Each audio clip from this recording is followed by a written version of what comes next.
Assalamualaikum warahmatullahi wabarakatuh. Yang pertama, ahli kitab mana yang dimaksud? Apakah ahli kitab sekarang yang menuhankan Yesus?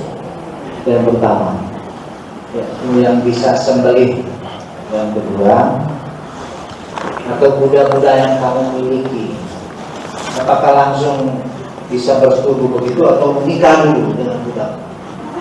Kalau menikah ya jadi istri, ya kan? Ya nggak usah dibahas ya. Kalau menikah ya jadi istri, nggak usah dibahas. Artinya begini, budak itu tidak punya hak menolak, gitu. Artinya ya otomatis gitu. Otomatis kalau suami istri itu kan pakai ngelamar, boleh nggak, mau apa nggak jadi istri saya? Oh mau, ayo. Oh nggak mau, ya nggak bisa dipaksa. Budak kan nggak ada hak menolak, ya kan? Walaupun tuannya itu jelek sekali, ini si budak perempuan cantik sekali, nggak ada hak untuk menolak. Jadi ya otomatis lah, seolah ya sudah menjadi haknya si majikannya itu, atau dengan kata lain ya suami istri lah gitu.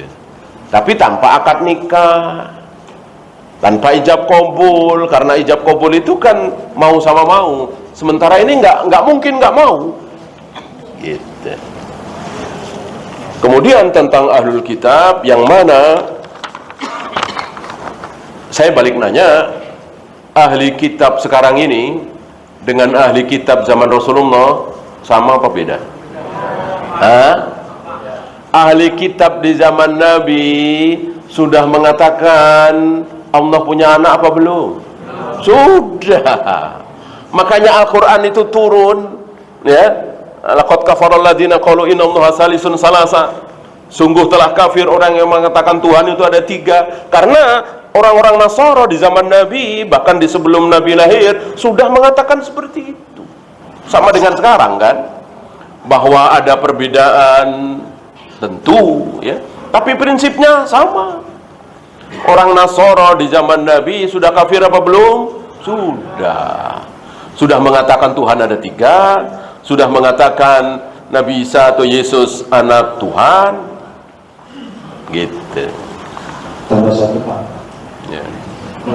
kata teman kita sebelah bahwa Islam itu nggak bisa jalan tanpa kias. Jadi harus ada kias. Secara umum ya, tidak memisahkan ini ibadah, ini akidah. Enggak. Ya kalau di luar akidah dan ibadah betul. Seperti yang kemarin kita bahas ya. Kalau tanpa kias berarti kita boleh nampar orang tua, karena yang dilarang cuman wala taqul lahuma uffin. Jangan mengucapkan hus kepada kedua orang tua. Nampar nggak dilarang, kan jadi rusak. Betul pakai kias untuk yang itu. Tapi Allah bersemayam di atas arsy, Allah turun ke langit dunia setiap sepertiga malam, nggak bisa pakai kias. Kalau pakai kias akhirnya ditolak. Sebab kalau Allah betul-betul turun ke langit dunia setiap sepertiga malam, berarti arsy Allah kosong, kan begitu kalau pakai kias, ya. Rasul dan para sahabat meyakini bahwa Allah turun ke langit dunia setiap sepertiga malam, dan arsy Allah tidak pernah kosong. Enggak ada ucapan Rasul dan para sahabat arsy Allah pernah kosong. Kok begitu? Nah, itulah Allah. Karena memang tidak boleh pakai kias untuk akidah, tauhid, dan untuk ibadah makhluk. Yang kaitan dengan itu Pak, karena Allah itu turun sepertiga malam terakhir. Terus untuk ke Malaysia atau Amerika yang waktunya siang, nah itu kan pertanyaan mereka ke situ. Sehingga Allah itu bukan di aras, Allah itu ada di mana-mana, kata mereka. Iya, karena pakai apa tadi, kias. Karena pakai kias jadi begitu. Coba nggak usah pakai kias, udah selesai. Kita nggak dipusingkan. Kita cuma mengatakan dan meyakini Allah bersemayam di atas arsy, titik. Seperti Rasul dan para sahabat. Ya. Nah ya, gantian ya.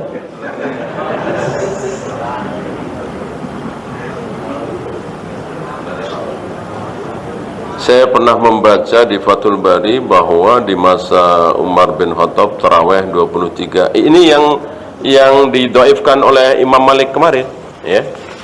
Kita nggak tahu apa-apa tentang hadis, kita sikoh dengan Imam Malik. Imam Malik mengatakan hadis itu dhaif, ya sudah, selesai. Ya.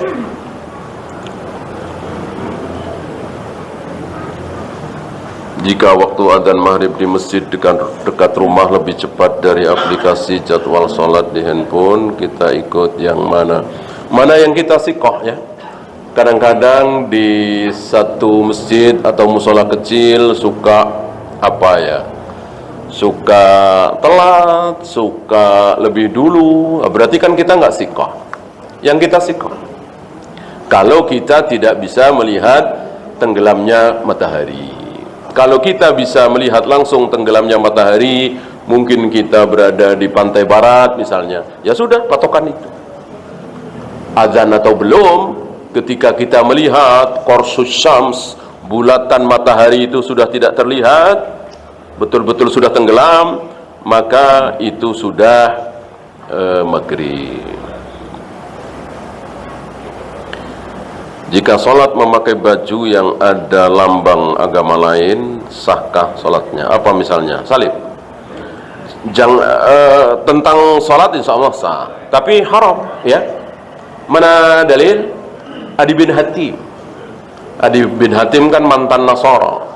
Ketika bertemu dengan Nabi, baca syahadat, masih memakai kalung salib.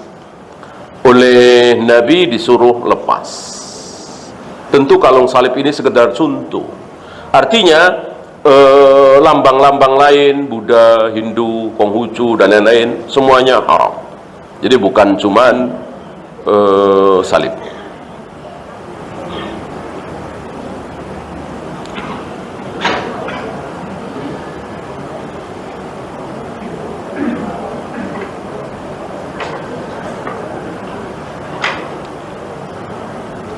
Di surat Ibrahim dijelaskan bahwa Nabi Ibrahim mendoakan ayahnya yang kafir, Azar, padahal di neraka. Bagaimana kita memahami ayat tersebut?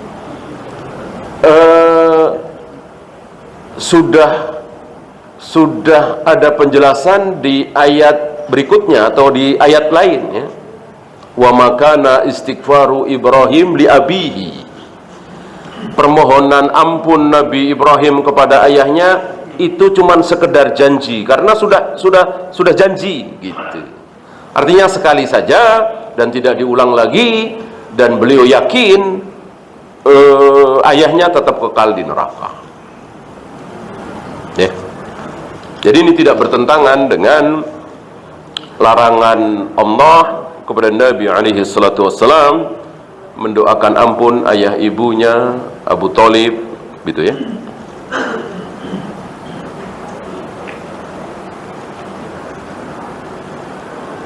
Siapa yang harus mendatangi saudara?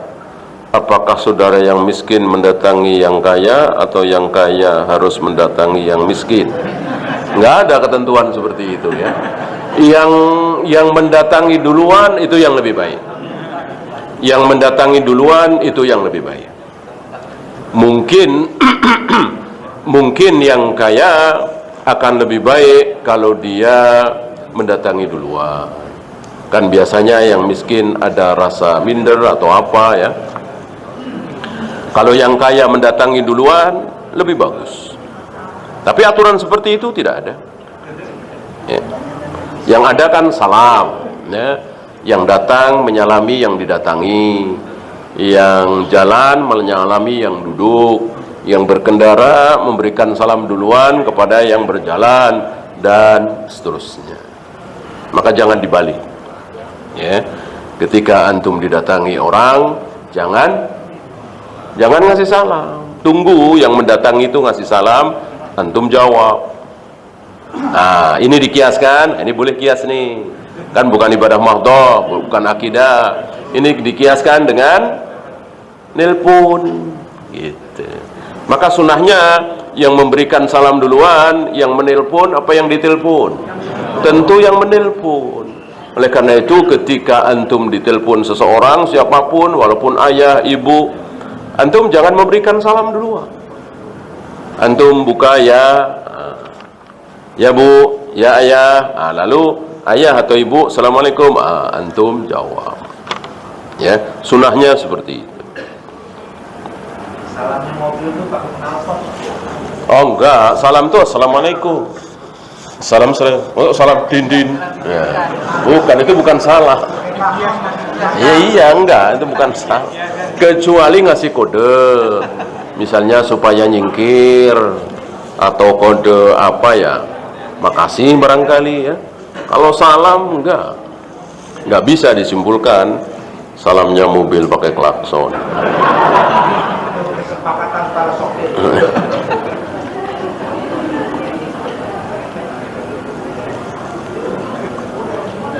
Iblis berkata, sesungguhnya aku takut kepada Allah dan azab Allah sangat pedih. Apakah iblis itu kenal dan mengetahui sifat-sifat Allah? Iya, kenal sekali, luar biasa.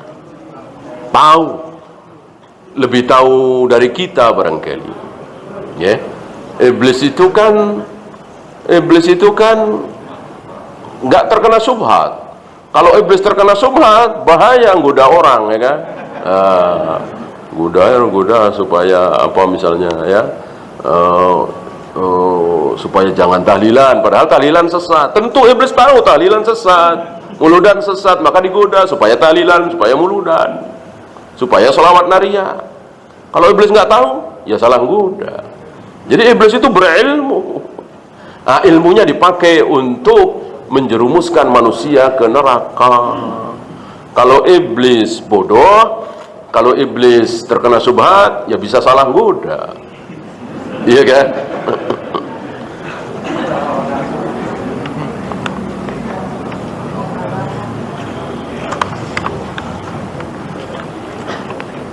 Anak hasil zina perempuan, siapakah walinya? Wali hakim, ya.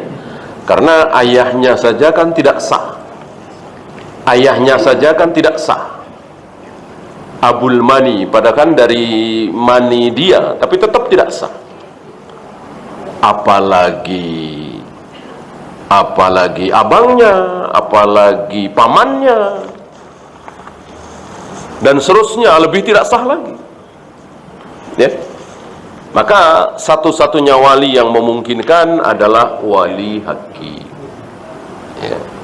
Ini disebarkan kepada kaum muslimin, kaum muslimat, ya, luar biasa nih akibat buruk dari zina, agar mereka semakin jauh dari zina.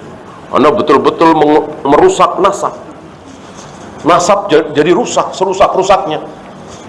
Dari air mani si fulan, tapi dikatakan anaknya si fulan, tidak, kan jadi rusak, serusak-rusaknya. Hak perwalian tidak ada, nasab tidak ada, waris tidak ada, ini rusak, serusak-rusak.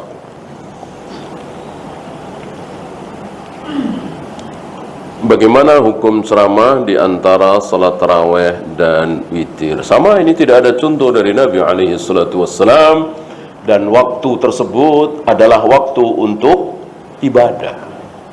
Waktu untuk ibadah, untuk ilmu, belajar, cari waktu lain. Jangan mengganggu itu. Ya. Atau kalau mau setelah witir, bagi yang mau silahkan, bagi yang pulang silahkan. Ini enggak sebelum witir atau sebelum taraweh. Padahal orang-orang mau taraweh kan, mau nggak mau dengerin, ya. Udah ngantuk, udah nguap mulu, ya. Pengennya mau ibadah, mau taraweh, dan betul, memang saatnya untuk ibadah, bukan saatnya untuk ceramah. Sebagian orang pakai ro'yunya ini, menggunakan kesempatan ini. Jangan.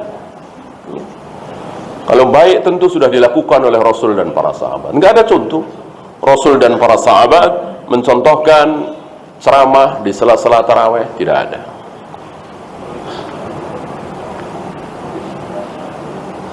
Sahkah wudhu seseorang jika air tetesan wudhu dari wajah jatuh ke ember? Sah. ini orang mengatakan adanya air musta'mal. Al-jawab, tidak ada air musta'mal. Kalau toh ada, tetap sah. Mengatakan tidak sah harus dengan dalil. Mana? Nggak ada dalil. Itu cuma ijtihad saja. Yang ada justru dalil bantahan, yaitu Nabi berwudu dengan air sisa mandi Maimunah, ya, dipakai buat wudu Nabi. Apa iya Maimunah mandi ada jaminan air cipratan nggak mungkin balik lagi? Pasti ada setetes dua tetes, pastilah. Namanya pakai gayung kan. Nah, dipakai wudu oleh Nabi alaihi salatu wassalam, ya. Ketika Maimunah mengatakan, ya Rasul, itu air sisa saya mandi, kata Nabi, nggak masalah, ya. Beliau tahu gitu. Bagaimana cara wudu dengan mengusap khuf atau sepatu? Dengan satu tangan, ya. Tapi awalnya wudu seperti biasa. Awalnya wudu seperti biasa. Nah, setelah wudu seperti biasa, kemudian antum pakai khuf, apa sepatu, apa kaos kaki, ya. Kemudian sholat atau apa, 2 jam kemudian kentut atau kencing, kan batal. Nah, kemudian wudu lagi kan, mau sholat karena sudah batal. Nah, wudu seperti biasa, tapi khufnya, kaos kakinya tidak usah dilepas, diusap saja. Atasnya apa bawahnya? Atasnya sekali, ya, sampai sehari semalam. Bagi yang mukim, sehari semalam. Kalau ya 24 jam istilah kita, ya. Kalau sudah 30 jam ya nggak boleh, harus dilepas. Kecuali sedang safar.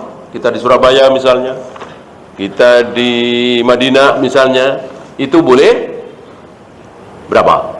3 hari 3 malam. 3 hari 3 malam khuf tidak dilepas.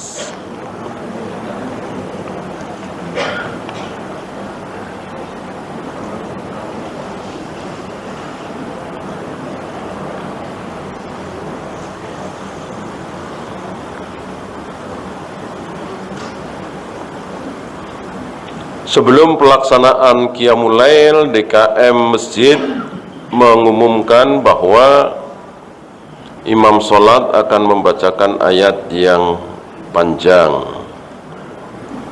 Ketika sedang berlangsung sholat, ada makmum yang pingsan. Ada pula di mana ini yang pingsan? Ini kan tidak wajib, ya. Tidak wajib. Kalau tahu berat ya nggak usah ikut di situ. Cari yang agak-agak kilat gitu ya. Ya jangan maksain. Kecuali antum masih muda, memang pengennya yang panjang, silahkan. Nggak wajib ini, nggak wajib ini, ya. Ya, bisa kalau memang tidak bisa berdiri, ya. Kecuali sholat isya, sholat maghrib, sholat subuh, Nabi marah ketika mendengar Mu'adz bin Jabal mengimami sholat isya terlalu panjang. Nabi marah sekali, karena itu sholat wajib. Kalau Qiyamul Lail, bahkan Nabi sendiri kan, yang siapa, Hudzaifah mengatakan, aku punya niat buruk gitu. Maksudnya aku akan meninggalkan Nabi sholat Qiyamul Lail, karena luar biasa. Habis Al-Baqarah selesai, baca An-Nisa sampai selesai, tambah satu lagi Ali Imran, 3 surat panjang dibaca dalam sekali berdiri. Tentu luar biasa lamanya, berjam-jam kan. Ya nggak wajib. Artinya kalau Hudzaifah jadi membatalkan niatnya, yaitu meninggalkan Nabi, nggak masalah, orang nggak wajib.